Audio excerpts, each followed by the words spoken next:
Co-chairs, South Africa welcomes this crucial discussion on the peaceful settlement of the question of Palestine and the implementation of the two-state solution. This conference takes place at a time when we are witnessing the destruction of Gaza, its people, and in real time. In a brazen and wanton act of genocide in full view of the world, South Africa continues to condemn the horrific events of October 7th, where innocent Israeli citizens were killed. Despite this challenging context, in which the international legal and multilateral system has been paralyzed and turned into a blunt tool, the focus today on a real path to lasting peace must prevail. The might is right doctrine can no longer be justified. It has led to perpetual insecurity, and it justifies an attempt to eradicate the Palestinian people through killing and starvation.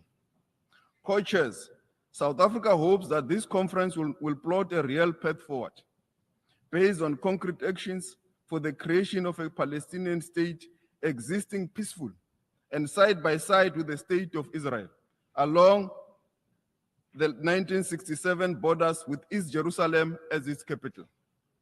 Resolution 181, adopted by the General Assembly in 1947, provided for the creation of two states, at a time when South Africa and many other developing countries were under the yoke of colonialism. Many of us have attained our freedom and independence.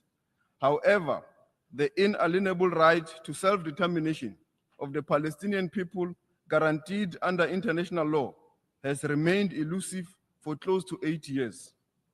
In the week preceding this conference, a concerning message was sent when the Israel Knesset adopted a motion calling for applying Israel's sovereignty over the occupied West Bank and the Jordan Valley, signaling the intention of Israel to annex this territory.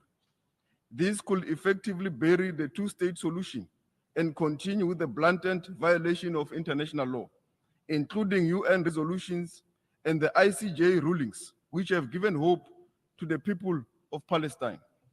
Their hopes must not be in vain. Peace must prevail.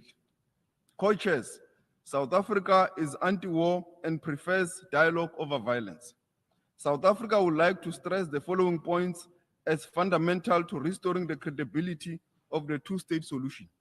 Firstly, all states must urgently recognize Palestine's statehood, and the territorial integrity and contiguity of Palestine should be established and respected. In this regard, South Africa welcomes the intention of the recognition of the state of Palestine by France as an important step towards achieving a two-state solution. Secondly, there cannot be peace while the very existence of the Palestinian people is being threatened by Israel's continued genocidal actions in Gaza and the forced displacement of Palestinians in the West Bank. This is part of a systematic pattern of injustice and oppression of Palestinians since the adoption of Resolution 181 and the subsequent Nakba in 1948. These actions must be condemned, and the UN Security Council must act to protect the Palestinian people in whole and in part. Thirdly, preserving the viability of the two-state solution must include promoting safeguards, such as the full respect for international law, including international humanitarian law and human rights law. It is necessary for the immediate and full implementation of resolutions of the United Nations and the provisional measures, as well as advisory opinions of the International Court of Justice, to be respected and to be implemented. Not only Israel, but all states must comply with our collective obligations under international law. We all have a duty to preserve the sanctity of international law and ensure accountability. It is against this backdrop that we have seen the establishment of the Hague Group and the recent meeting of the Madrid Group to elevate the primacy of international law, promote accountability, and ensure a just peace.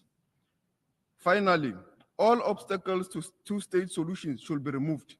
These include an immediate ceasefire and a commitment to peace process, the release of all hostages by Hamas and political prisoners by the State of Israel, the halting of illegal Israel settlement expansion, the removal of the illegal separation wall cutting across the occupied Palestinian territory, and the resumption of all international reputable human rights relief efforts and the reconstruction of Gaza, which of course can only take place once there is peace. Co-chairs, global attention is on this conference. There is an expectation that we will deliver an effective response to the destruction of an entire population and a peaceful path for preserving the prospects of a viable Palestinian state, existing side by side with the state of Israel in peace and security. This expectation should not be misplaced and could not be higher. 8 years since the founding of the United Nations, this is a matter that has plagued our collective conscience. The solution lies with a tangible recommitment from all of us to the values that must bind us. Peace must reverberate in the Gaza Strip, in the West Bank, and in the whole of the Palestinian territory. And this is in our hands. I thank you.